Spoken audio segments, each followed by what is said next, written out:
l'Europe, grosso modo, se suicide sur l'autel de la vertu. C'est-à-dire qu'on veut être très beau, et donc, en fait, qu'est-ce qu'on fait? Ben, on est prêt à acheter des panneaux solaires fabriqués au charbon en Chine pour mettre de l'énergie solaire, des énergies renouvelables. Mais in fine, quand on regarde les émissions mondiales, chez nous, ça baisse, mais on les a délocalisées chez les autres, donc ça n'a aucun impact. On a un record de défaillance d'entreprises, y compris industrielles, qu'on n'a pas connu depuis 30 ans. Ce qui fait la différence, c'est le coût de l'énergie. Ce qui faisait la différence en France, qui nous a permis d'avoir des usines chez nous, c'est notre nucléaire, qui était abondant et bon marché. Et malheureusement, ça, on l'a petit à petit, pendant 20 ans, on l'a complètement sabordé. Quand vous créez un emploi industriel, vous créez 2, 3, 4 emplois indirects. C'est-à-dire que si, par exemple, vous supprimez 200 000 emplois dans l'automobile, ce qui s'est passé depuis 20 ans, en réalité, vous en supprimez 1 million. Donc on est fâché à la fois avec la Chine, les États-Unis et la Russie. Moi je veux bien, mais on va faire quoi tout seul? Sans énergie, sans métaux, sans armée. Je suis atterré par les dirigeants qu'on a. Je suis atterré par Madame von der Leyen. Je suis atterré par Emmanuel Macron. Je suis atterré par ces dirigeants et qui jamais ne se posent la question, j'ai l'impression, de l'intérêt du pays.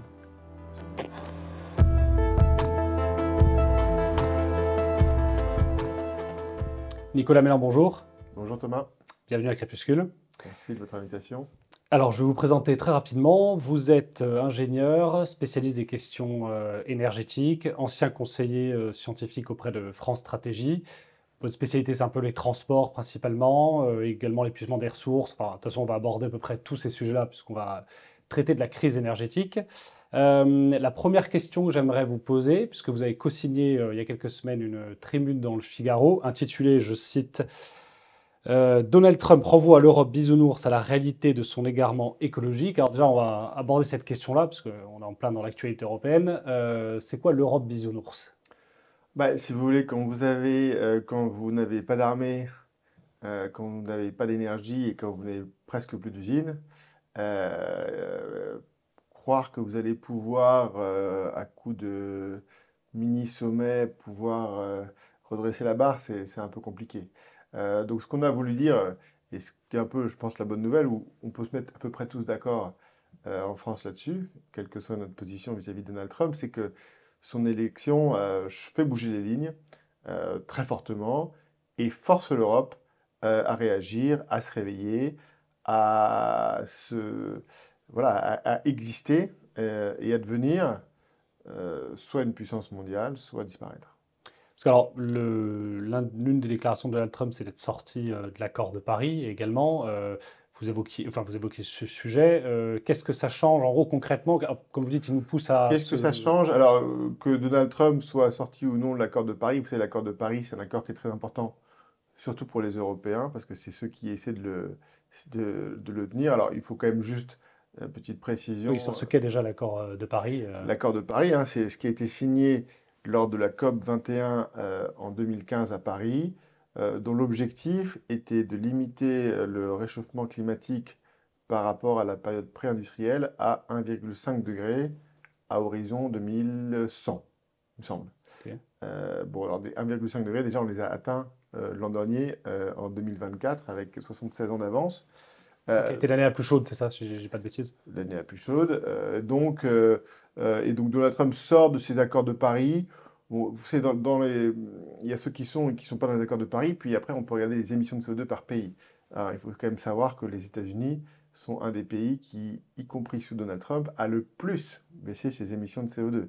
Pas parce qu'ils roulent tous en Tesla, mais tout simplement parce qu'avec le développement notamment du gaz de schiste aux États-Unis, ils ont remplacé très fortement le charbon dans l'électricité. Le charbon, c'est vraiment ce qui émet le plus de CO2 au niveau mondial, hein. C'est la cause de l'augmentation. Plus de la moitié de l'augmentation depuis 20 ans, c'est le charbon. Donc ils ont remplacé du charbon par du gaz. Donc pendant qu'Emmanuel Macron, en 2017, se moquait de Donald Trump avec son Make Our Planet Great Again, je ne sais pas si vous vous souvenez, bon, en fait, Emmanuel Macron, son bilan, si on regarde par exemple la France, notre empreinte carbone par habitant, donc c'est quoi notre empreinte carbone? C'est grosso modo nos émissions en France de CO2, moins nos exportations, parce que ce n'est pas nous qui le consommons, plus nos importations. On va y revenir sur ça. Et ça, on divise par la population. Eh bien, entre 2016 et 2023, surprise, ça n'a pas baissé. Donc en fait, on a beaucoup donné des leçons, mais quand on regarde les actes, quand on regarde les chiffres, et c'est bien évidemment important de regarder les importations. Pourquoi? Parce que c'est plus de la moitié de notre empreinte carbone. Et bien là, on voit que sur la photo, en fait, on peut être dedans ou on peut en sortir, ça ne change rien. De toute façon, on ne fait rien.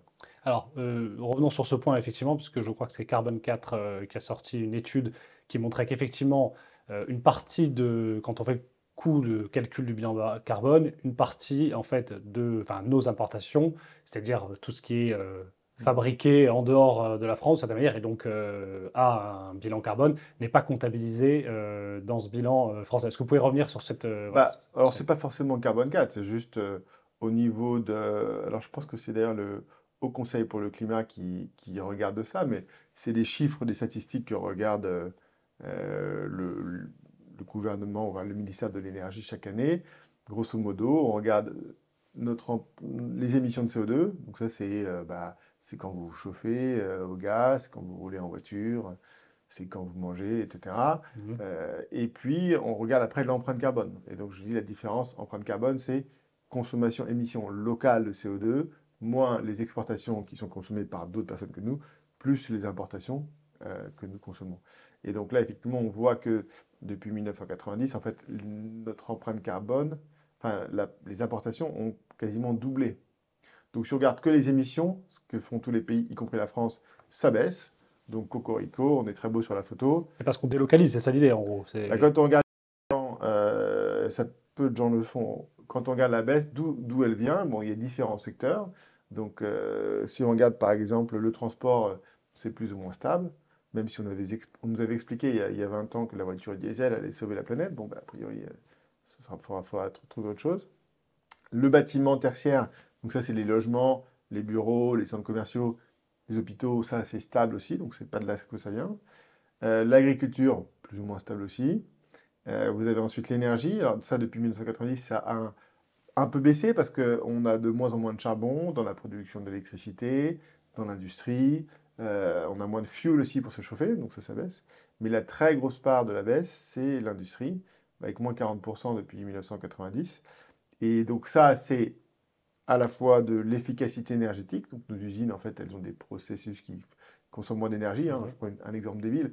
Mais bon, une lampe, vous remplacez une lampe halogène par une lampe à LED, ça consomme moins d'énergie. Bon, enfin, si on remplace juste toutes les lampes dans les usines, ça consomme moins d'énergie. Donc ça, c'est une des raisons. Et donc, une des Et autres raisons, l'autre, c'est que non seulement on a fermé des usines, mais aussi on n'en a pas ouvert, si vous voulez, parce que notre richesse, notre produit intérieur brut a continué à se développer, mais la part de l'industrie, typiquement, est passée de quelque chose autour de 15%, un peu plus élevé au début des années, si je ne dis pas de bêtises, 2000, et aujourd'hui on est à moins de 10%, hein, donc on est à peu près au niveau de la Grèce. Donc, ça, des avantages de la désindustrialisation, c'est qu'on a une meilleure empreinte carbone, si je puis dire.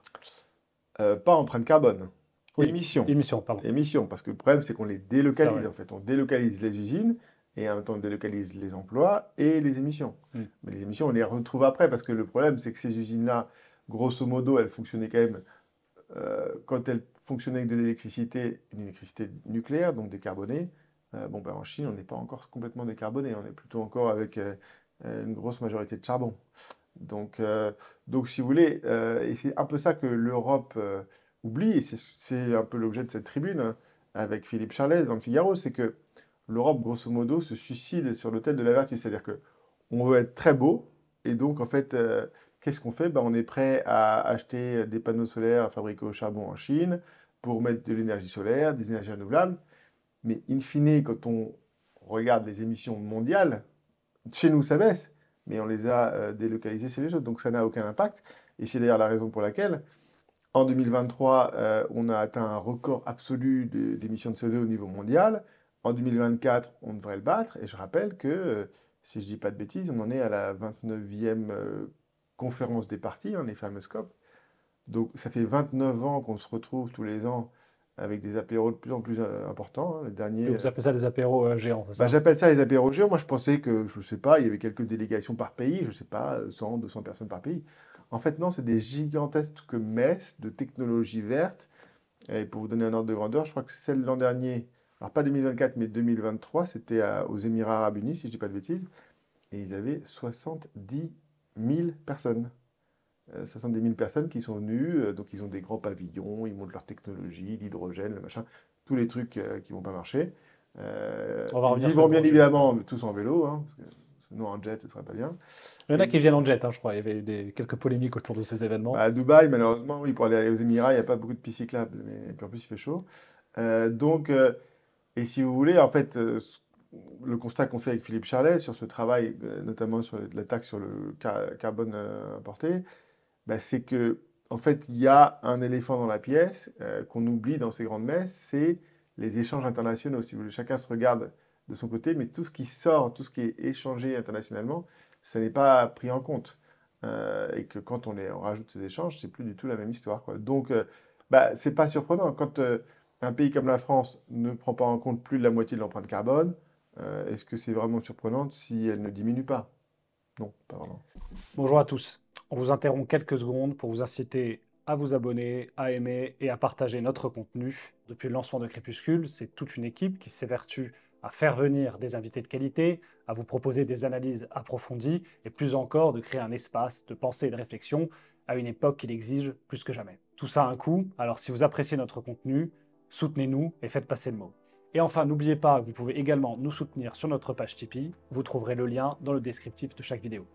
Voilà, c'est la fin de la réclame. Merci à tous pour votre soutien et bonne émission. Alors, ce serait quoi du coup on va venir aux solutions, mais notamment sur la question de l'industrie. Il faudrait quoi réindustrialiser, mais du coup, donc, ça ferait augmenter notre bilan carbone. Alors, Mm. comme vous l'expliquez, c'est qu'en France, justement, on a des processus beaucoup moins, qui émettent beaucoup moins d'émissions. Donc, c'est quelle la solution Bah alors, la plus viable? d'abord, pour définir des solutions, il faut savoir à quel problème on Hmm. veut régler. Si on veut régler le problème du réchauffement climatique, d'accord? Donc ça veut dire qu'on veut diminuer les émissions de CO2, mais mondial, pas que en France, hein, mondial. Ouais. Bah, en fait, vous avez un éléphant dans la pièce sur les émissions de CO2, c'est que au même moment, grosso modo, qu'on mettait en place le protocole de Kyoto, c'était à la fin des années 90, bah, vous avez la Chine qui rejoint l'OMC. C'est en décembre 2001. Donc, l'Organisation mondiale du commerce. Voilà. La Chine rejoint l'Organisation mondiale du commerce. Et là, vous avez un transfert très important des usines des pays, on va dire, occidentaux.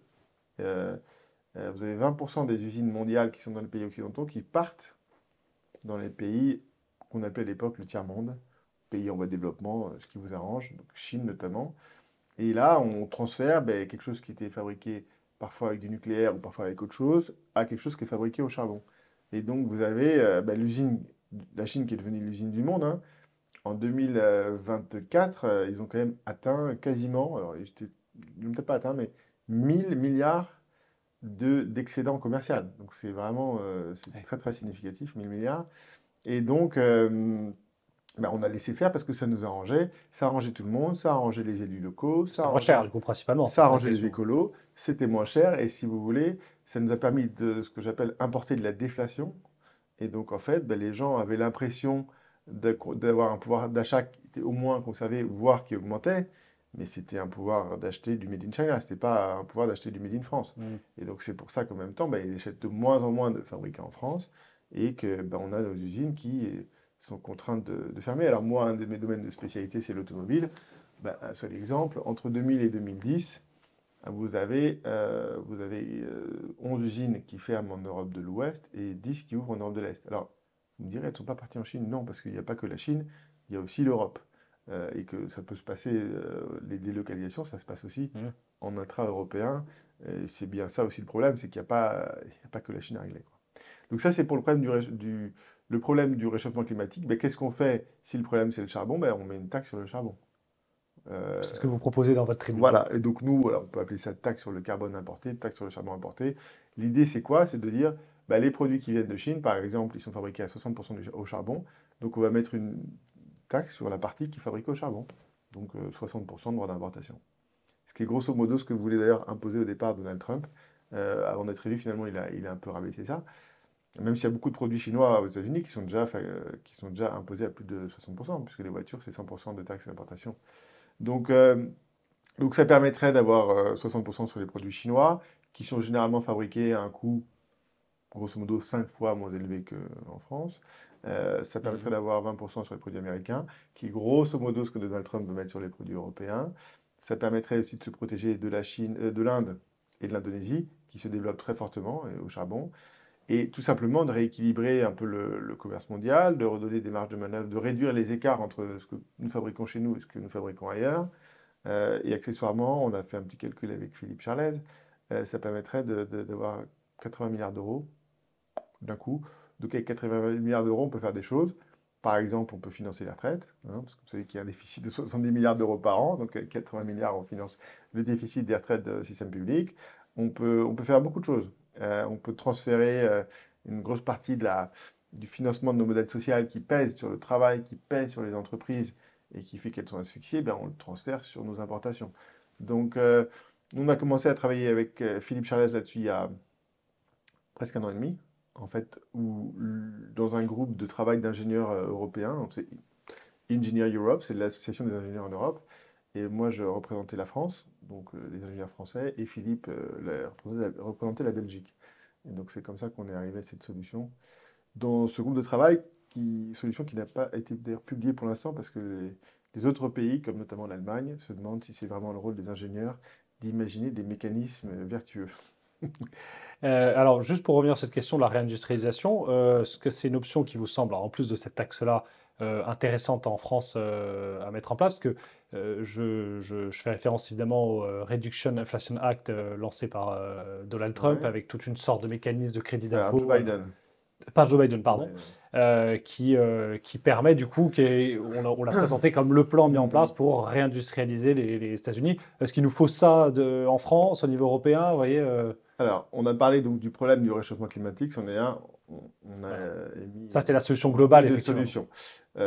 Et effectivement, la France, quand j'étais à France Stratégie, on a publié un rapport en novembre 2021, même novembre 2020 d'ailleurs, sur 40 ans de politique industrielle en France.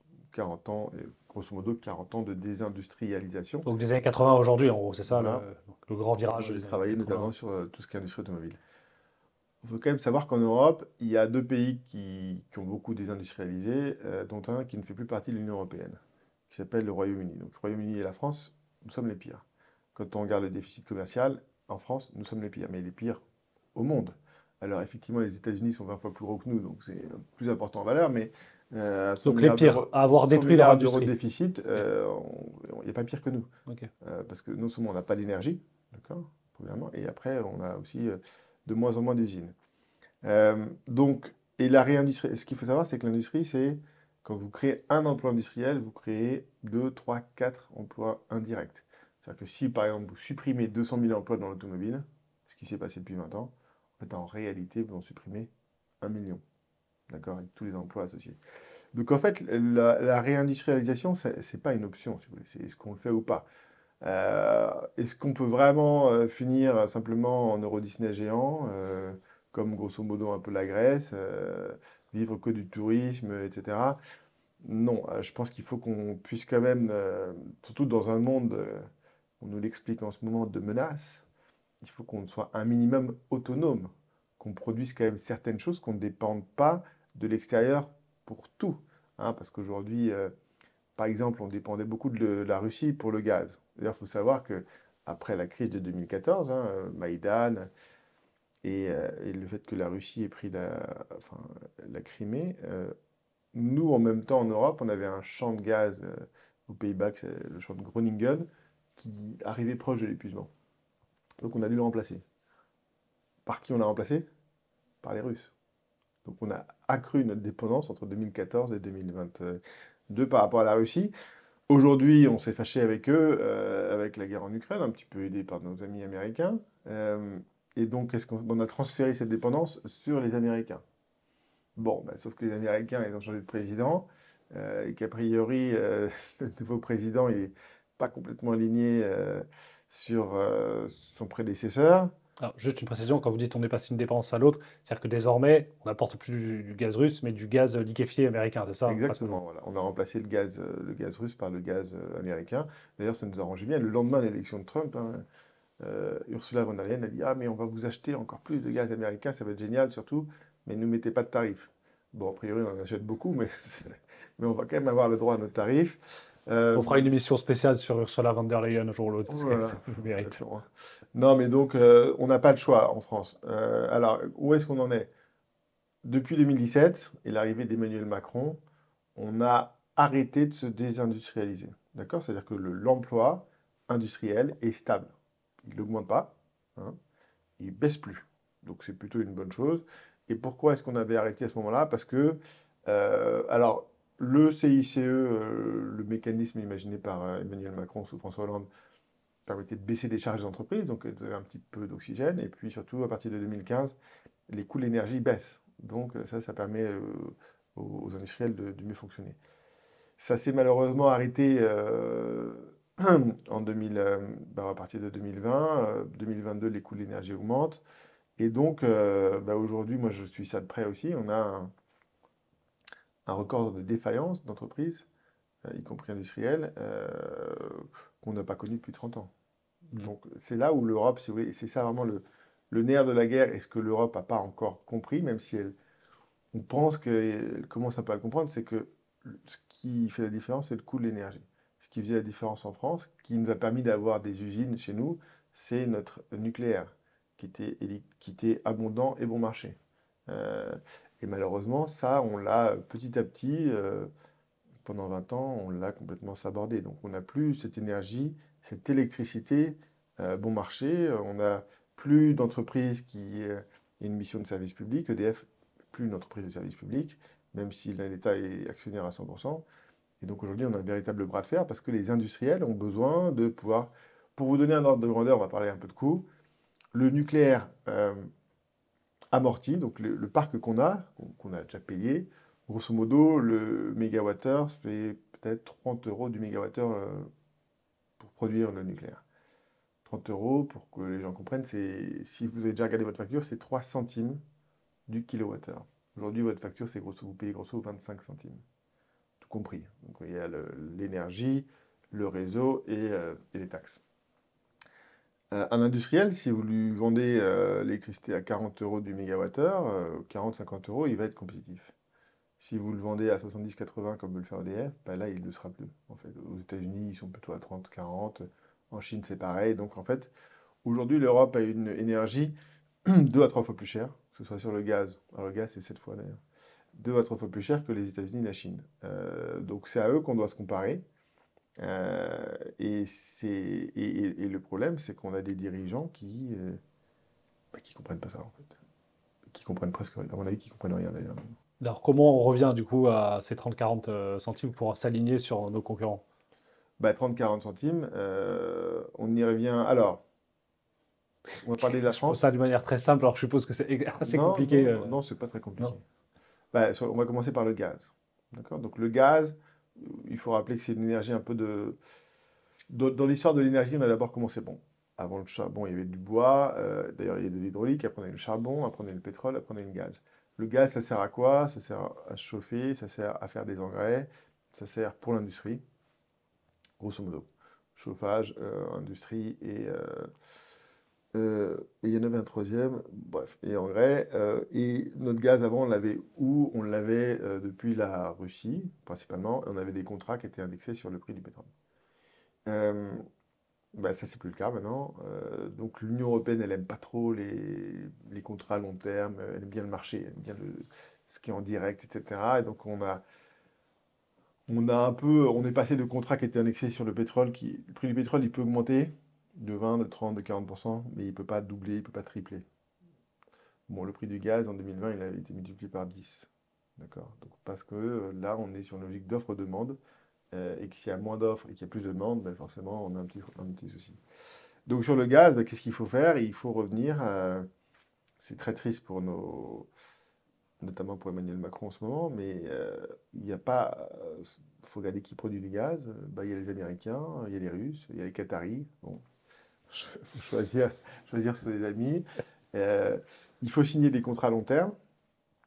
Donc, par exemple, avec le Qatar, comme l'Europe s'est engagée à être neutre en carbone en 2050, c'est difficile de signer un contrat sur 25 ans, parce que ça nous amène à 2050. Donc les Qataris ils disent, bah oui, mais moi, je prends mon risque, il faut que je construise une infrastructure. Donc bah, si tu veux pas signer sur 25 ans, bah, c'est pas grave, tu trouveras quelqu'un d'autre. Donc ça, c'est un peu le problème de l'Europe, c'est qu'elle n'est pas capable de sécuriser son gaz.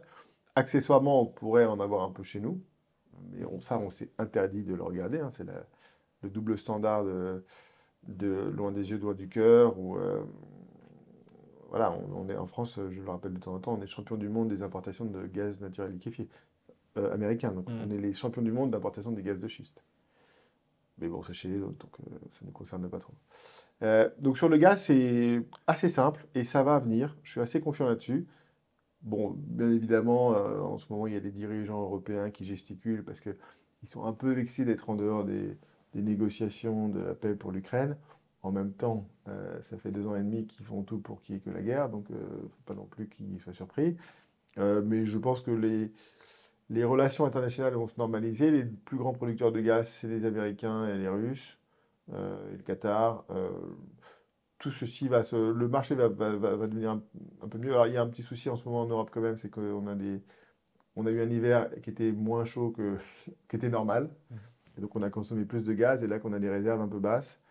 Ça veut dire quoi? Ben, ça veut dire on va devoir racheter pas mal de gaz dans les mois qui viennent. Et si par malchance les Chinois ou les Japonais font pareil, ben, les prix vont augmenter. Bref, à moyen long terme, on n'a pas le choix. Soit les relations se normalisent avec la Russie et on pourra avoir à nouveau accès à du gaz bon marché. Il n'y a pas d'autre alternative. Et électrifier une partie de notre consommation, je veux Oui, dire, oui. pas Alors ça, développer le bien évidemment. nucléaire, Non, non, ouais. mais ça, alors, sur l'électricité. Mais l'électricité, on va parler de la France parce qu'on a quand même un prix plus ou moins français. Euh, Sur la France, l'électricité, les prix ont quasiment doublé en fait hein, depuis une dizaine d'années. Pourquoi est-ce qu'ils ont doublé? Euh, alors les prix de marché ont un peu augmenté effectivement parce qu'il y a eu certaines tensions. Donc avant on était plutôt à 30-40 euros du mégawattheure. Là en ce moment on est à 80, donc Mhm. fois 2. Les coûts de raccordement ont aussi beaucoup augmenté parce que en fait les énergies renouvelables bah, il faut les raccorder. Et vous imaginez qu'il faut raccorder beaucoup plus que quand on raccorde une centrale nucléaire, donc ça coûte plus cher. Et puis après, il y a les taxes aussi, parce que l'État, pour financer tout ça et donner de l'argent pour des centrales dont on n'a pas besoin, bah, voilà, l'argent gratuit, ça n'existe pas. Et donc, on a les taxes qui ont aussi beaucoup augmenté. Donc déjà, si on veut avoir un prix d'électricité compétitif, qu'est-ce qu'on fait? Déjà, on a des réacteurs qui ont à peu près 40 ans. Il se trouve que ces mêmes réacteurs, c'est une technologie américaine, hein, licence Westinghouse. Ces mêmes réacteurs aux États-Unis, ils ont des licences pour durer jusqu'à 80. Mhm. Donc déjà, on fait le nécessaire pour que nos réacteurs durent le plus longtemps possible. Et si possible, 80. Pourquoi est-ce qu'on risque de ne pas y arriver? Parce qu'aux États-Unis, quand ils construisent enfin, ces réacteurs-là, grosso modo, ce qu'on leur demande, c'est qu'ils aient le même niveau de sûreté que lors de la construction. Nous, on leur demande qu'ils aient le même niveau de sûreté que les réacteurs les plus récents. Donc le réacteur il y a 40 ans, on lui demande d'être aussi sûr qu'un EPR. Compliqué. Donc il y a peut-être un juste milieu à trouver, mais en fait on est un petit peu bloqué par ces normes. Ça c'est aussi un problème européen. C'est On est qu'on trop a... prudent, du coup. Bah oui, on est beaucoup trop prudent. Et en plus, nous en France, on est plus prudent qu'en Europe, si vous voulez. Donc déjà l'Europe, c'est un peu la roi de la réglementation. Et ça c'est aussi pour des bonnes choses, hein, ça a aussi Mhm. des impacts positifs, il faut être très clair. Mais nous en France, on est bien lavé plus blanc que blanc. Et ça, on n'est pas obligé de se forcer, en fait. Juste, on pourrait rester au standard européen, ce serait déjà très bien. Donc ça, on se tire une balle dans le pied. Donc on fait durer ces réacteurs jusqu'à 80 années. Je ne suis même pas sûr qu'ils fassent en construire pour l'instant des nouveaux, notamment les EPR, parce que enfin, pour le premier qu'on a fait, c'est quand même 15 milliards 15 ans, c'est un petit budget. Par contre, comme tous les autres pays à part nous se mettent au nucléaire, grosso modo hors d'Europe, alors même si Mhm. l'Italie y revient, etc., on risque d'avoir quand même une contrainte à un moment donné, au courant de ce siècle, sur la disponibilité d'uranium, probablement entre 2050 et 2100. Et là, bah, dans ce cas-là, on a un petit peu intérêt à l'anticiper. Et c'est dommage parce qu'on l'avait anticipé déjà il y a 50 ans, c'est-à-dire qu'on avait construit ces réacteurs de quatrième génération, Phoenix, Super Phoenix, qui fonctionnent avec des déchets et qui fonctionne surtout avec un... Ok, recycler, c'est ça les qui déchets, en permet de gros. recycler les déchets, mais qui fonctionne surtout avec de l'uranium, si je dis pas de bêtises, 138, ou c'est 238 peut-être. Bref, qui est en quantité beaucoup plus importante que celui qu'on utilise dans nos réacteurs actuels. Donc ça résout le problème de l'uranium. Et ça, on l'a arrêté en 98 et on avait 20 ans d'avance sur les autres. Alors, on va juste s'arrêter sur ce point, effectivement, j'aimerais qu'on explique en quoi il a été décidé dans les années 90, en gros, s'aborder notre industrie nucléaire, entre guillemets. Alors alors j'ai eu une présentation pendant plusieurs heures du directeur de la centrale de Superphénix, Cress Malville. Donc, le fameux, ce que vous pouvez juste préciser, Superphénix, Superphénix, voilà. c'est ce surgénérateur à neutrons rapides. Donc c'est RNR, ce qu'on appelle un réacteur à neutrons rapides. Et c'est ce qui permet en fait de consommer les déchets et de fonctionner l'uranium 238. Donc, résoudre le fameux problème Voilà, du ce qu'on nucléaire. appelle dans le jargon technique la fermeture du cycle, puisque voilà, les déchets de nos réacteurs dont on dispose à foison sur notre sol, ben, on peut les utiliser comme combustible. Euh, donc c'est un projet qui a commencé à fonctionner au début des années 90, Superphénix, qui a eu quelques problèmes techniques, parce que c'était un projet européen. France, Allemagne, Italie. Mhm. Donc on avait commencé avec un réacteur en France, il était prévu d'en faire un autre en Allemagne, et puis un troisième en Italie. Et donc, bah, quand on a un projet avec les Allemands et les Italiens, bah, on fait des compromis, notamment bah, pour notre réacteur, on a suivi. Alors que nous, on avait fait un réacteur avant qui s'appelait Phoenix, qui fonctionnait parfaitement bien. Les Allemands ont décidé que alors c'est une pièce technique, je crois, c'est le barillet de la cuve, on devait utiliser une autre nuance d'acier que celle que nous, on avait prise. Et donc, nous, on a dit, bah, si vous voulez, pourquoi pas. Bon, bah, le problème, c'est que ça n'a pas marché. Donc, on a eu un incident technique par rapport à ce. Alors, c'est un petit incident technique, d'accord?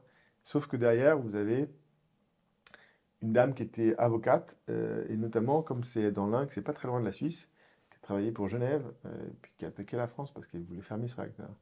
Et cette dame s'appelle Corinne Lepage.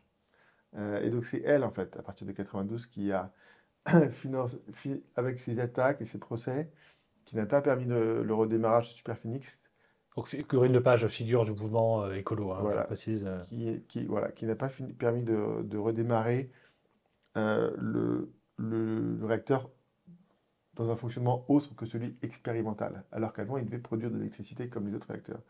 Et donc, c'est un petit peu C'était le premier domino qui est tombé, puis après, il y a eu le toit des salles des machines qui s'est écroulé sous la neige. Bon, ça, c'était un choix technique italien, ça n'a pas marché. Bref, il a un peu enchaîné ces choses-là, et puis vers la 96, il a commencé à très bien marcher, plus de problème. Ça fonctionnait très bien, et puis là, ben, c'est là où on a eu la dissolution en 97. Et qu'on a eu la gauche plurielle qui est arrivée et qui effectivement Donc, avec les verres dedans. avec les Verts voilà, dedans et qui a mis le dernier clou sur le cercueil de ce projet-là. Mais il me semble d'ailleurs que c'était d'ailleurs un peu avant, parce que avant que la gauche arrive, Corinne Lepage était devenue ministre de l'Environnement du gouvernement Juppé. D'accord? Donc en fait, c'est elle qui a dû répondre en tant que ministre de l'Environnement du procès qu'elle avait intenté quand elle était avocate. Bref. Donc là, on parle beaucoup de Dominique Voynet. Tu allais y venir, ouais. Voilà, mais non, c'est plutôt Corinne Lepage. Parce qu'on a vu une vidéo ressortir un peu des archives. Oui, mais ça, c'est sur le nucléaire en général, c'est pas sur Voilà. Superphénix. Oh, je précise qu'on voit Dominique Voynet expliquer que va à Bruxelles et si je me rappelle bien, elle milite dans le dos de Jospin sans lui dire pour empêcher le fait que l'énergie nucléaire passe en énergie propre. Et en gros, elle se félicite de ça, d'avoir en gros Ouais, ouais. Bah, si vous voulez, Corinne Lepage qui est ça, désormais c'est députée. malheureusement une conséquence de l'accident de Tchernobyl. Tchernobyl, alors, il a eu clairement des accidents, il y a eu des liquidateurs, etc. Il y a eu des morts, c'est indéniable, etc. Mais en fait, les plus grosses conséquences, les plus importantes des conséquences, les plus importantes conséquences des accidents nucléaires, elles ne sont pas sur place. En fait, elles sont souvent très loin. Donc en Allemagne, ben, le mouvement des Verts a beaucoup utilisé ça pour que l'Allemagne, en 98, avec la coalition avec Schröder, impose la sortie du nucléaire. Mais finalement, nous, ouais, on est pareil en 98 avec nos écolos, la gauche plurielle qui impose la fermeture de Superphénix, qui fait que l'EPR n'est pas lancé. Donc on est assez synchro, mais donc grosses conséquences et en France et en Allemagne. Ça a aussi comme conséquence Tchernobyl de vouloir faire cette EPR, qui est un monstre à quatre têtes, avec le réacteur français, le réacteur allemand, l'autorité de sûreté française, l'autorité de sûreté allemande, donc c'est Frankenstein puissance 10.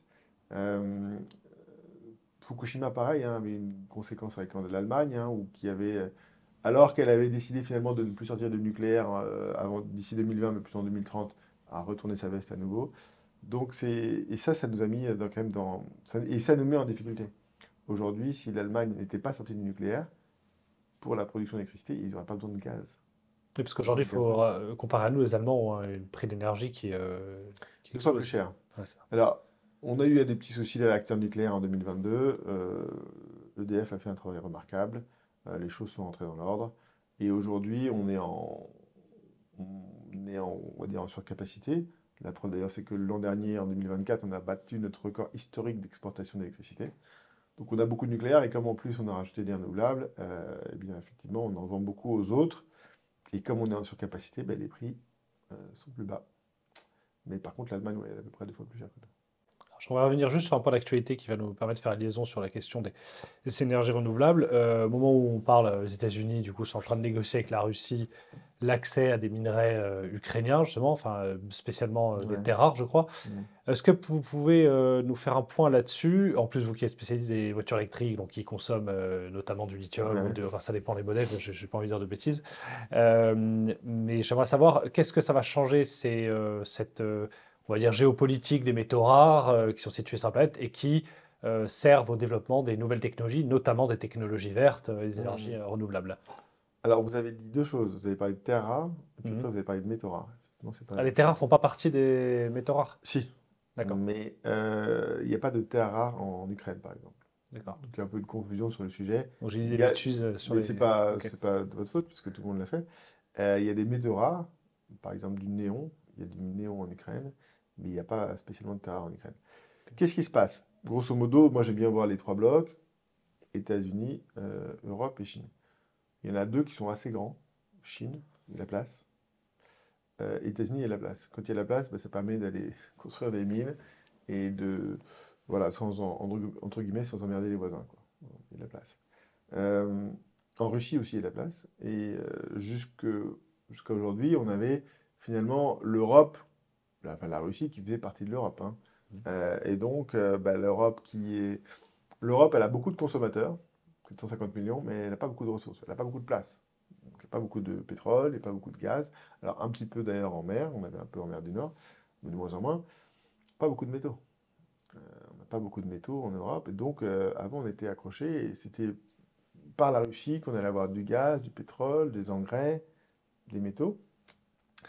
L'administration Biden a fait le nécessaire pour casser ce lien. Elle voulait isoler la Russie de l'Europe, ce qui d'ailleurs mettait l'Europe dans une situation en difficulté, hein, parce que l'Allemagne, sans l'énergie bon marché, ben, on voit que son industrie est en train de s'écrouler.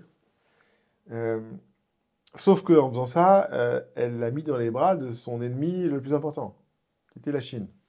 Donc Donald Trump, il arrive, il dit non, moi ça ne m'arrange pas.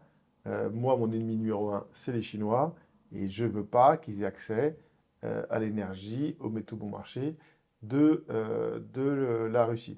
Et comme les Chinois, depuis 20 ans, ont beaucoup investi sur les métaux, que ce soit sur leur extraction, qui est d'ailleurs pas forcément chez eux, mais dans des pays où ils possèdent les mines, hein, puisqu'ils ont un soft power très important, comme que ce soit en Afrique ou en Amérique latine, ou même au Moyen-Orient d'ailleurs.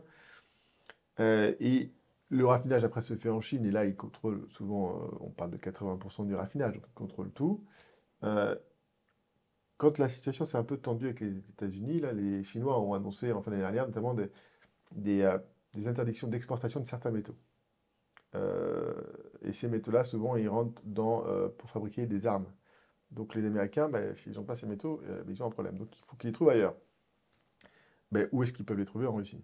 Donc eux, ce qu'ils veulent, c'est limiter leur dépendance par rapport à la Chine grâce aux métaux qui sont notamment et surtout en Russie, plus qu'en Ukraine. Et par rapport et que la Chine n'est plus voilà n'est plus notamment l'arme de la Russie parce que qu'est-ce qui s'est passé avec nos génies dirigeants? Ben, quand en fait on met quand on interdit d'acheter le gaz ou le pétrole russe, alors d'ailleurs, pas le gaz, parce qu'il n'y a pas de, il y a pas de, il y a pas de sanctions sur le gaz russe.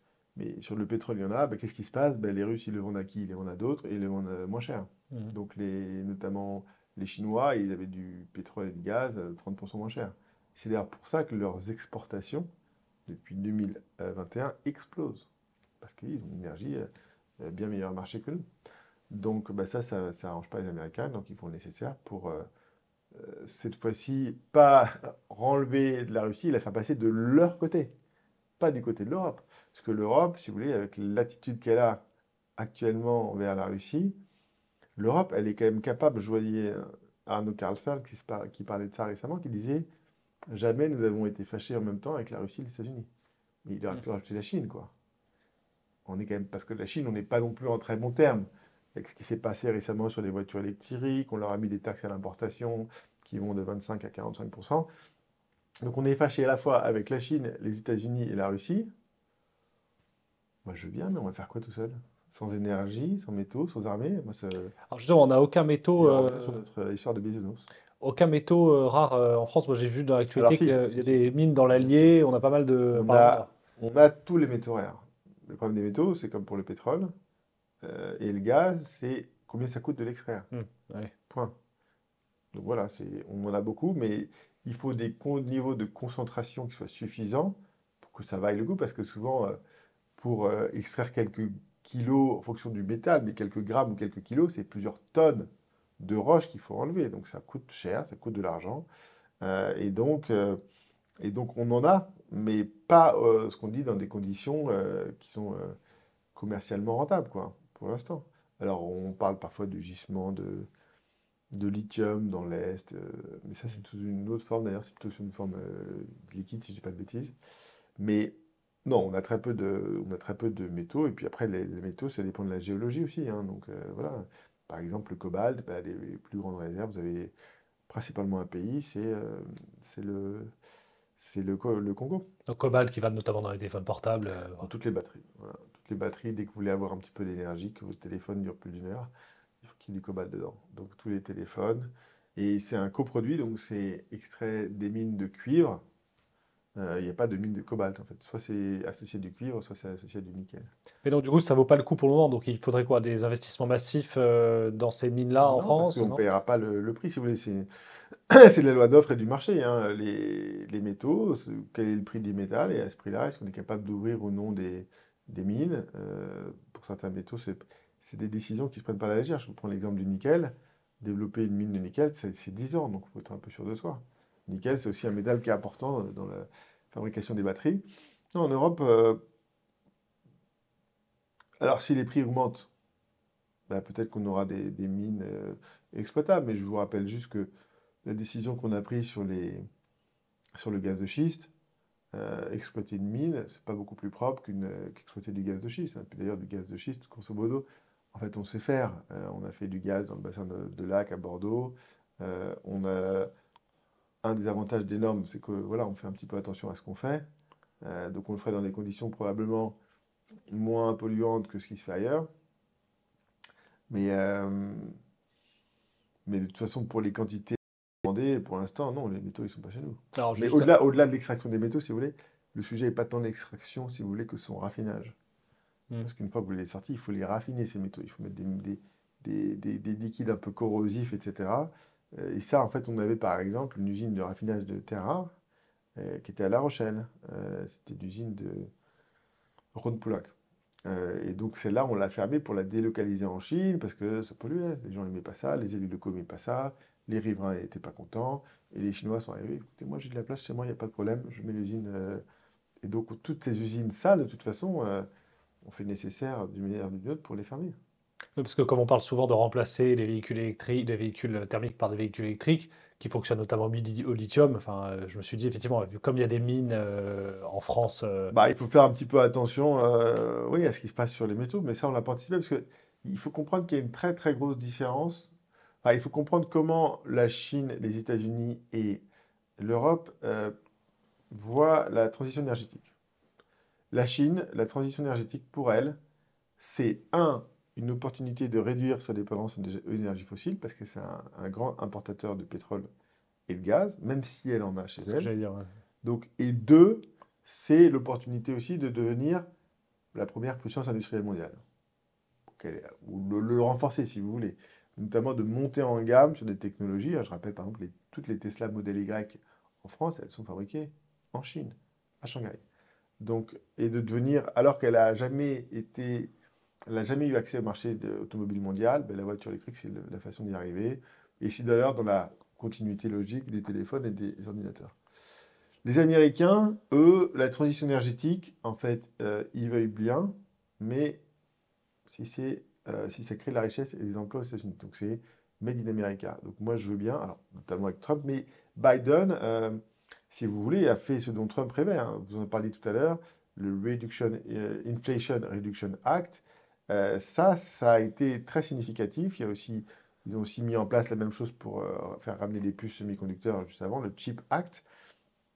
Les États-Unis n'ont jamais autant construit d'usines depuis 20 ans qu'en ce moment. Donc, si vous voulez, il y a la Chine qui s'industrialise parce qu'elle produit les voitures électriques. Si vous voulez, la Chine, c'est 70% du marché. Donc, ils ont des effets d'échelle très significatifs. C'est ça qui fait la différence dans l'industrie, notamment automobile. Donc, ils vont pouvoir arroser le monde entier avec des coûts 2 à 3 fois moins chers. Les États-Unis, eux, ils ont beaucoup d'énergie, hein, beaucoup de gaz, beaucoup de pétrole. Donc, ça, ils sont bien. Et ils ramènent les usines en mettant des taxes à l'importation ciblées, notamment sur les produits chinois. Vous n'avez pas une voiture chinoise aux États-Unis, puisque c'est 100% de taxes à l'importation. Sur les panneaux solaires, on doit être entre 20, je ne sais plus si on est à 25 ou 50%, mais il n'y a plus de panneaux solaires qui vont aux États-Unis. C'est d'ailleurs pour cette raison qu'ils se déversent en Europe et que les dernières usines qui fabriquaient des panneaux solaires ont fermé en Europe, puisque face à la concurrence chinoise, on ne fait pas le poids. Et donc, eux, ils ont vraiment, et on voit ça dans l'Inflation Reduction Act, par exemple, vous donnez des aides à l'achat à la voiture électrique si elle est fabriquée aux États-Unis, si la batterie vient des États-Unis, si les métaux viennent des États-Unis. Donc il y a des critères de localisation. Et ça, c'est très important. En Europe, non. En Europe, on va être beau sur la photo, on veut que ça baisse, et on va aller là où c'est le moins cher. Donc le moins cher, c'est en Chine. On va importer du panneau solaire chinois. Et puis on va se dire, ah c'est génial, j'ai 20, 30, 40% d'énergie renouvelable, made in China au charbon. Par contre, pas de critères de localisation. C'est ce que demandent d'ailleurs les industriels en ce moment de l'automobile. Ils disent, bon les gars, moi je veux bien, aidez-nous en Europe. Hein, l'industrie automobile, c'est 13 millions d'emplois, directs et indirects. Aidez-nous en introduisant des critères de localisation. Que les constructeurs soient obligés d'acheter une partie des pièces locales en Europe. Alors, est-ce que nous, en France, ça ne va pas changer la face du monde? Parce que malheureusement, en Europe, il y a quand même des pays qui sont beaucoup moins chers que nous. Donc, on aura du mal. Mais, donc, l'Europe, est, grosso modo, elle n'a pas d'énergie. Elle a une approche bisounours de la transition énergétique, parce qu'en fait, elle n'a complètement aucun impact. Et puis, c'est vraiment l'épaisseur du trait, l'Union européenne au niveau mondial. Bon, elle montre l'exemple. Je pense que ça n'intéresse pas grand monde, à part les Européens. Euh, L'Europe, bah, quand on regarde cet échiquier, aujourd'hui, les États-Unis, ça va être difficile d'être copain avec Donald Trump, hein, ou alors on défend nos intérêts. Bah, on a quand même intérêt à se rapprocher de la Chine et de la Russie. Et la Chine, comment on s'en rapproche? En faisant exactement la même chose que ce qu'on a fait en Chine. C'est-à-dire qu'on est allé en Chine avec nos usines, on a transféré nos technologies.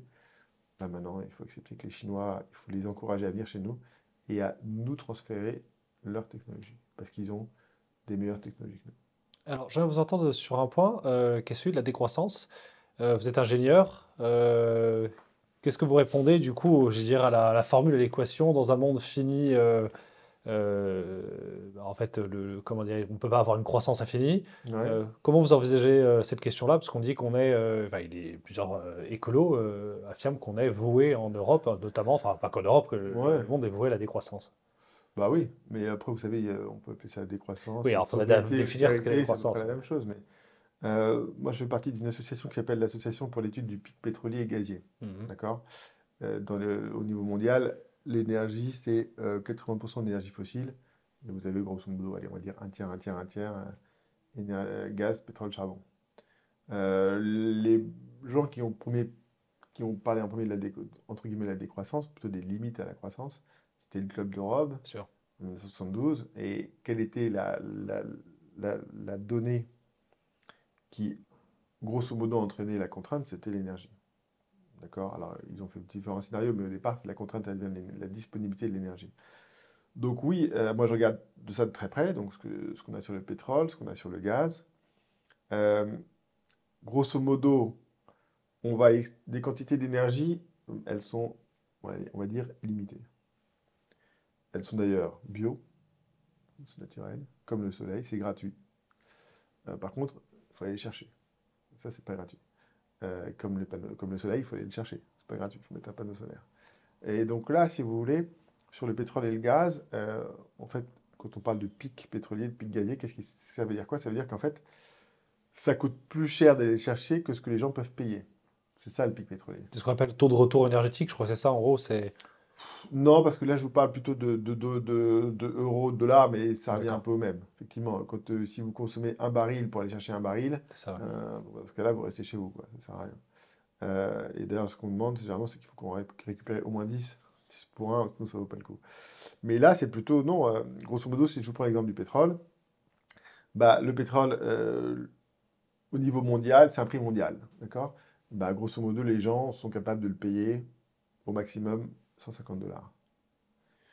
Ça, c'était en 2008. On l'a vu, dès que ça arrive à 150, on détruit de la demande, la demande baisse, les prix baissent. Donc les Euh, gens s'adaptent, en fait, c'est ça un peu alors moi, je pense qu'aujourd'hui, c'est plutôt 100 $. Quand on commence à détruire, on aura du mal à aller au-delà de 100 $ parce que les gens, en fait, ils ont de moins en moins d'argent. Donc la capacité à payer, en fait, diminue. Donc on va extraire tout le pétrole qui est rentable à moins de 100 $, on va aller le chercher. Et dès qu'il n'y en aura plus, bah, le reste, on va le laisser sur nos pieds. Donc il n'y a pas d'autres gisements potentiellement qui Bah si, il permettraient y a de... peut-être d'autres gisements, mais Et si, rentable, je veux dire, c'est... que ce soit sous 100 $. Parce qu'en fait, les gens n'auront pas les moyens de payer plus, quoi. Donc c'est vraiment ça. Donc on va avoir cette contrainte qui pourrait se matérialiser, mais c'est quelque chose qui se passe sur le moyen long terme. Donc c'est pas une contrainte qui va arriver demain, mais on doit anticiper, effectivement, et c'est pour ça qu'on a intérêt, y compris notamment en Europe, parce qu'on n'en a pas, à essayer de se passer de ces énergies fossiles, pétrole et gaz. Le gaz, c'est notamment un vrai problème parce que bah, la crise de l'inflation, typiquement, qu'on a connue depuis 2021, elle vient du gaz. Grosso modo, elle ne vient pas d'ailleurs de la guerre en Ukraine. À partir de 2021, on a, M. Poutine qui veut mettre en place, qui veut ouvrir son nouveau tuyau Nord Stream 2, donc 2 tuyaux en plus de Nord Stream 1. Les tuyaux sont terminés en septembre 2021. Alors, ils sont remplis de gaz et il faut juste que, en gros, l'Allemagne mette un tampon pour que ça puisse rentrer en fonctionnement. Sauf que les Ukrainiens ont fait le nécessaire auprès des Américains pour que les Allemands ne donnent pas l'accord pour Nord Stream 2. Et donc, c'est à partir de là, enfin, Vladimir Poutine avait déjà commencé début 2021 à moins remplir les réservoirs. C'est ça qui fait les prix du gaz. Le gaz, c'est une énergie saisonnière. On en consomme plus l'hiver pour se chauffer. Et donc, on doit en acheter à partir du printemps pour remplir les réservoirs. Et si les réservoirs ne sont pas remplis, ben, les prix augmentent parce que les gens se disent qu'il y a un risque qu'il y ait une rupture à la fin de l'hiver. Donc, c'est comme ça que c'est augmenté. Le prix du gaz, il fait le prix de l'électricité en Europe. Donc, les prix de l'électricité ont augmenté. Le prix du gaz, il fait le prix de l'engrais. Donc, la nourriture a augmenté. Et donc, et comme ça a créé de l'inflation, qu'est-ce qu'on fait quand on a de l'inflation? On augmente les taux. C'est ça qui déclenche. C'est les prix du gaz qui nous mettent un peu dans ces difficultés. Le problème n'est pas lié à une. Pour le coup, si, c'est une contrainte sur la disponibilité, hein. Sauf que c'est pas géologique, pour le coup, c'est géopolitique. Mhm. Donc on a intérêt un petit peu à s'organiser. Mais qui dit s'organiser, est-ce que si c'est pour remplacer un gros SUV diesel par un tank électrique de 2,5 tonnes avec une batterie qui fait 1 tonne et des métaux qu'on n'a pas chez nous, est-ce que ça résout le problème? A priori non, ça ne résout pas le problème. C'est pour ça que moi, quand j'étais conseiller scientifique à France Stratégie, moi je dis toujours la voiture électrique, elle est bien sous condition. C'est quoi les conditions? Déjà, c'est qu'elle ne soit pas trop grosse, hein. Donc petite batterie, du coup, hein. Voilà, qu'on la réserve pour son usage pertinent. L'usage pertinent, c'est le trajet domicile-travail en dehors des villes. C'est surtout pas une voiture de ville, en fait. Parce qu'en ville, on peut souvent se déplacer sans voiture. Mhm. Mais donc, domicile-travail sans voiture, une petite voiture, on la remplit, un peu de covoiturage pour que ce soit plus efficace. On met une batterie dedans qui n'a pas de métaux rares. Ça existe. Alors on a commencé, avant on était sur des batteries nickel, manganèse, cobalt, parce que ça permettrait d'avoir beaucoup d'énergie. Euh, Avec Tesla notamment, on est passé sur des batteries en partie lithium fer phosphate, donc il y a un petit peu, il y a plus de cobalt, il y a plus de nickel, donc c'est plutôt une bonne chose. Et là, on a même une nouvelle chimie de batterie, dont une entreprise française la développe, qui la chimie au lithium, au sodium, pardon. Mhm. Au sodium, il y en a beaucoup. Donc là, si on avait des batteries au sodium, ça nous libère de cette contrainte sur les métaux. Donc ce serait une bonne chose. Mais comme elle a une densité énergétique plus faible, eh bien, il faut que ce soit une voiture qui soit un peu plus légère, que ce soit utilisée pour le domicile de travail, que ça ne fasse pas 2000 km d'autonomie. Donc, et puis, accessoirement, il faut que cette voiture, on essaie de l'assembler chez nous, que la batterie soit faite chez nous. Donc, elle est bien sous condition. Si on fait juste des tanks avec des voitures de 2 tonnes, comme la Tesla Model Y, qui est une très bonne voiture, mais qui est 2 tonnes, qui est fabriquée en Chine, je ne suis pas sûr que ça change grand-chose. On a des grosses réserves apparemment, j'ai vu la découverte d'hydrogène également en Ouais, France. ouais. Voiture à l'hydrogène, ça peut être un... Écoutez, on verra quand Oui, c'est la ça fameuse sera formule mis en aussi. exploitation. Non, il y a beaucoup d'articles qui parlent de ça. Très bien, bah, l'hydrogène, si vous voulez, on en a besoin déjà pour désulfurer les carburants. On a déjà beaucoup d'utilisation d'hydrogène dans l'industrie, bah, qu'on l'utilise pour faire ça, ça sera déjà pas mal. Alors, pour revenir sur la question juste de décroissance, puisqu'on nous promet également un Ouais. monde de plus en plus connecté, avec une intelligence artificielle qui se déploierait, intelligence artificielle qui a besoin évidemment de data centers qui eux-mêmes ont besoin de métaux. Comment, ouais, qu'est-ce que Bah, qu'on a ça... besoin d'énergie surtout.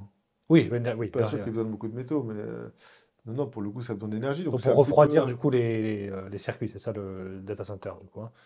Enfin, c'est ça a mieux dans ce besoin cas-là. d'énergie pour, je veux dire. Ouais, ouais, ouais. Non, mais écoutez, c'est un petit peu le même débat qu'on a eu sur les cryptos, hein. Donc, c'est des choses qui consomment de l'énergie.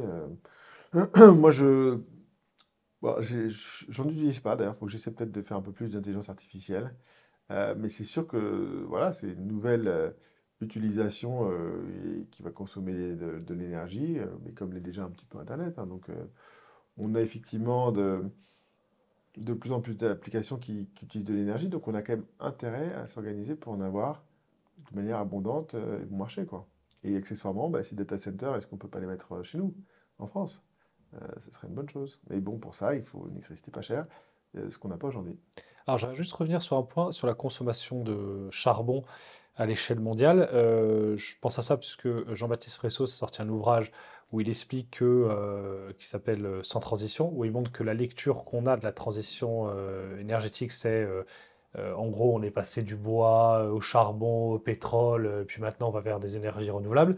Il dit qu'en réalité, quand on regarde les chiffres, l'ensemble des énergies en fait se sont accumulées, se sont S'empile. additionnées. Et d'une certaine manière, aujourd'hui, on n'a jamais, contrairement à une idée reçue, on n'a jamais autant consommé de charbon, par exemple, à l'échelle Et ça mondiale, marche pour toutes les énergies, et ça marche pour l'ensemble des énergies. Ouais. sauf le nucléaire. Parce que, parce que le Japon et l'Allemagne en sont sortis. Mais oui, on n'a jamais consommé autant de charbon, de gaz, de pétrole, Donc on n'est pas du tout de vers une vapeur. transition en fait d'énergie renouvelable. Alors, le seul pays qui a fait, il y a 2 pays qui ont fait des transitions, c'est la France, puisqu'on est passé, on a remplacé du pétrole et du charbon dans la production d'électricité par du nucléaire, donc ça Mhm. s'appelle une vraie transition, mais c'était il y a 40 ans, 50 ans. Et le Brésil aussi. Il y a 2 pays qui sont un peu réveillés avec le choc pétrolier, c'est la France et le Brésil. Et le Brésil, eux, ils sont passés massivement du pétrole au biocarburant. Mais oui, il n'y a pas de transition, non. Enfin, il n'y a pas de transition, puisque la part des énergies fossiles, si je dis pas de bêtises, on devait être à 85% en 2015 et on est passé à 83, 82. Donc, non, parce qu'en fait, il y a un développement, et c'est ce qu'on expliquait avec Philippe Charlet, c'est qu'il y, si vous voulez, il y a un développement très fort des pays émergents, ou en voie de développement, l'Inde, l'Indonésie, le Vietnam, la Chine. Tous ces gens-là, ils ont envie d'avoir une voiture, ils ont envie d'avoir de l'électricité, du confort, une machine à laver, un frigidaire. Voilà, hein, que nous, on a depuis un peu plus longtemps. Et donc, bah, nous, on se regarde le nombril, mais derrière, il y a des démographies qui poussent. Et ces gens-là, bah, qu'est-ce qu'ils ont souvent chez eux comme énergie à disposition? C'est du charbon. Parce que c'est assez bien réparti pour le coup, le charbon. C'est beaucoup moins concentré que le gaz ou le pétrole. Une question très brièvement sur la question de la géo-ingénierie. Est-ce que ça vous semble être une option intéressante pour, vu que vous êtes ingénieur, pour enrayer le réchauffement climatique? Euh, alors, ce que j'avais lu, Donc peut-être je précise géo-ingénierie, Non, effectivement. non, ouais.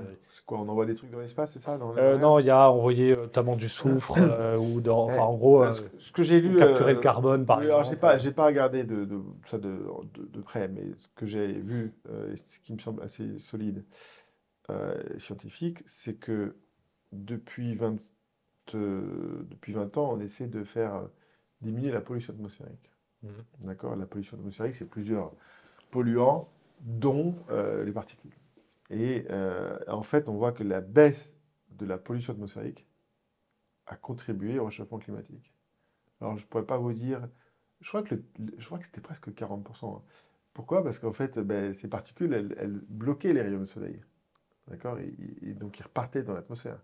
Et donc, le fait qu'il y ait moins de particules, et c'est pas que chez nous, il y a aussi, par exemple, on met des nouveaux carburants dans les bateaux qui sont moins sulfurés, donc il y a moins de particules, et bien ça fait qu'on a un réchauffement climatique plus important. Donc ça veut dire quoi? La géo-ingénierie, ce serait quoi? De remettre des particules en l'air? Je ne sais pas trop. Je n'en sais rien. Mais je pense que ce qui serait pertinent, c'est surtout Mais bon, je réfléchis à ce que vous dites en même temps, parce que par exemple, si je mets en place ma taxe sur le carbone importé, et que finalement je relocalise la production en Chine au charbon par du nucléaire, bah, finalement, je vais baisser les émissions de CO2 en Chine, Mhm. mais je vais aussi baisser les émissions de particules. Donc l'un dans l'autre, qu'est-ce que ça va donner au niveau du réchauffement climatique? Je ne sais pas. Mais non, mais ce qui est sûr, c'est qu'on a besoin de toute façon de relocaliser de l'industrie chez nous. On ne peut pas dépendre de tout. On a tout délocalisé en Chine, hein. La seule chose qu'on fabriquait pas en Chine, c'était nos voitures. Donc c'est soit on se réveille, ça va être compliqué, hein. Et notamment, je pense que on doit vraiment. Je pense que la chance de l'Europe, c'est vraiment de. Les États-Unis sont. Leur ennemi, c'est la Chine. Les États-Unis, sous Donald Trump, mais derrière, il y aura peut-être d'autres personnes dans la même lignée, comme J.D. Vance, euh, ils ne sont pas accompagnés avec les Chinois. On a tout intérêt à être un peu malin avec les Chinois et à travailler avec eux et à faire un partenariat fort. Parce que si finalement les Américains se retrouvent avec les Russes, bah, nous, on a quand même intérêt à se retrouver avec quelqu'un d'autre, quoi. Donc notre allié naturel, c'est la Chine. Mais pour ça, il faut rééquilibrer le commerce. Et il faut voir comment on peut travailler correctement ensemble. Parce que si je prends l'exemple des voitures électriques que je connais bien, bah, qu'est-ce que font les BYD, donc, qui est le plus grand fabricant de voitures électriques au monde, hein, qui en a quand même vendu 4 millions l'an dernier. Comment est-ce qu'il fait, où est-ce qu'il s'implante en Europe? Bah, pour éviter les taxes, il va en Hongrie, comme ont fait d'ailleurs tous les constructeurs sud-coréens, en Europe de l'Est, là où ça coûte pas cher, et en Turquie. La Turquie, c'est pas encore exactement dans l'Europe, hein. Ouais. Pourquoi? Parce que la Turquie a mis des taxes à l'importation de 40% sur les voitures chinoises, mais qu'elle a un accord de libre-échange avec l'Europe. Donc, donc les mecs vont aller en Turquie. Non, il faut que ces usines-là, par exemple, une bonne nouvelle, parce que de temps en temps il y en a, c'est CATL, qui est un fabricant de batteries chinois, qui va s'implanter en Espagne avec Stellantis pour faire des usines de batteries pour Stellantis. Si vous voulez, c'est comme ça que Tesla s'est développé, hein. Tesla, ils n'ont jamais fait leur batterie, contrairement à ce que les gens pensent. Ils ont toujours travaillé avec un fournisseur. Avant, c'était Panasonic, et donc, qui avait une batterie, une usine de voiture Tesla. Il y avait à côté l'assemblage des cellules qui était fait par Tesla, mais les cellules elles-mêmes qui étaient fabriquées par Panasonic. Donc, nous, on doit faire des partenariats avec ces fabricants de batteries, au lieu de vouloir réinventer la roue. Ils ont quand même travaillé dessus depuis 10 ans, ils ont tous les brevets, et il faut les inciter à venir chez nous. Mais le problème, c'est qu'en Europe, quand on dit chez nous, bah, ils vont s'implanter en Bulgarie, en Roumanie, etc. Moi, je préférais qu'ils s'implantent en France. Alors, on arrive à la fin de notre entretien. Une dernière question, et de certaine manière, vous l'avez évoqué, mais c'est un peu pour synthétiser votre propos. Quelles seraient, selon vous, les trois grandes mesures à mettre en place dès ce soir, imaginons, si vous étiez à l'Élysée, Mhm. pour résoudre la crise énergétique en France? Bah, la crise énergétique en France, donc on parle pas d'industrie, hein. Trois mesures, bah, je pars à Moscou. D'accord. Je vais à Ça Moscou. commence mal. Bah si, voilà, l'énergie, soit si on ne devient pas copain avec Moscou d'une manière ou d'une autre, c'est plié. Il n'y a pas de choix. Pour le gaz, voilà, il faut que je dis, bon, écoute, je me suis peut-être un peu emballé. Bref, donc vraiment, on devient copain avec les Russes, d'une manière ou d'une autre. Ou on remplace le gaz par une autre Il n'y en a énergie. pas. Il n'y en a pas. Non, non, il n'y en a pas, hein. Donc, c'est pas mon problème, ils se débrouillent. mais d'une manière ou d'une autre, ils ne sont pas obligés de partir en vacances ensemble au fort de Brégançon. Mais, même si d'ailleurs, je pense qu'il y est déjà allé, d'ailleurs, Poutine. Il est Mais, venu à Versailles, je crois. Mais... je crois qu'il est allé à Brégançon aussi. Donc, d'une manière ou d'une autre, on retrouve une énergie bon marché. Et où est-ce qu'elle est? En Russie. Premièrement, et accessoirement, peut-être qu'on devra remettre nos tuyaux, là, Nord Stream 1. Il en reste un sur 4, d'ailleurs, qui veulent peut-être démarrer, mais ce serait bien que les 3 autres, d'ailleurs, qu'on avait contribué à construire, fonctionnent. Deuxièmement, travail sur les normes. On arrête de laver plus blanc que blanc, d'accord, notamment sur le nucléaire. On Tout ce que vous s'aligne expliquez, donc se baser sur la on réglementation. s'aligne sur les Américains pour pouvoir faire durer nos réacteurs jusqu'à 80 ans. On se pose la question de savoir si toutes les centrales éoliennes et panneaux solaires, c'est vraiment nécessaire et quel impact ça a sur le nucléaire en termes de vente, de prix, parce qu'ils vont moins gagner sur le nucléaire, et même sur la technique, parce que ça peut aussi poser des problèmes avec les variations d'allumage, éteignage d'un réacteur, la modulation. Donc là, on baisse les normes, on réduit les normes, et j'ai dit le troisième, c'est... non, c'est ça. Déjà deux, c'est déjà pas le troisième? Troisième, 3 millions. Bon, déjà 2, c'est déjà bien. Non, après, sur l'énergie, il faut... bah, moi, j'ai dit en 2019 qu'il fallait faire un bonus-malus sur le poids des voitures. Alors, il se trouve qu'ils l'ont écouté, mais ils n'ont écouté qu'une partie de ce que j'ai proposé. Alors, ils l'ont écouté après que je l'ai publié, que ça a été repris par la Convention citoyenne. Aujourd'hui, vous avez un malus sur le poids. On avait mis en 2023 à partir de 1,8 tonne. Là, on l'a passé à 1,6 tonne. Donc les gros véhicules électriques, donc c'est ça? Ouais. Toutes les voitures. Oui, tout à fait. Ok. Et sauf que là, depuis cette année, il y a aussi des voitures hybrides rechargeables qui rentrent dedans. Donc, c'est pour ça que les ventes se sont écroulées d'ailleurs. Mais moi, j'avais dit qu'il fallait donner de l'argent aux voitures petites. Donc, au lieu d'aller construire une armée qui ne sert à rien, à mon avis, 800 milliards d'euros, qu'on va les ponctionner, je ne sais pas tout, on ferait mieux d'aller encourager la fabrication des voitures électriques légères, la mise en place d'une filière nationale de batteries, ce genre de choses. Et notamment, on parlait du sodium-ion, mais voilà, c'est le genre de... Donc ces 3 mesures-là, ce serait déjà pas mal. Bonus-malus sur le poids. Donc voiture relancer électrique légère. une filière de l'automobile en gros électrique, c'est ça Parce que comme vous expliquez, un emploi créé dans cette filière-là, ça en crée 10 autres, ça leur Non, rapporte. peut-être pas à 4. Oui. Mais voilà, donc après, comment on peut faire ça? Et après, pour encourager et fabriquer en France, parce qu'on en a besoin. Mais on n'est plus sur la crise énergétique. Mais on est un peu sur la crise énergétique. Hein. Ça se rejoint. Bah voilà, on met étiquetage d'origine obligatoire. Donc on dit où est-ce que c'est fabriqué les choses. En Europe, c'est interdit. Dans le traité de Rome, 1957, vous ne pouvez pas faire de discrimination entre les pays. Donc, Donc je rajoute quatrième mesure, sortir de l'Union européenne. non, mais l'Union européenne, si vous voulez, tant qu'ils nous laissent faire ce qu'on veut, il n'y a pas de problème. Après, s'ils ne sont pas d'accord, on discute. Dernière question, et qu'on pose désormais à tous nos invités. Qu'est-ce qui, selon vous, vaut la peine de se battre ou d'être défendu? Je sais pas, l'intérêt du pays. Pardon, je n'ai pas entendu. L'intérêt du pays? Ouais. Ouais, parce que ça fait longtemps que c'est plus le cas. Je suis désolé, mais non, je suis un peu... en ce moment, je suis un peu attristé par...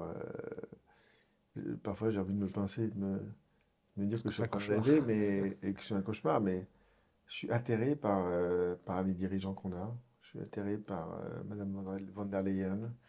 Je suis atterré par Emmanuel Macron. Je suis atterré par ces dirigeants et qui jamais ne se posent la question, j'ai l'impression, de l'intérêt du pays. C'est dommage, parce que c'est pour ça qu'ils ont été élus au départ. Très bien. Nicolas Meurant, merci. Merci beaucoup.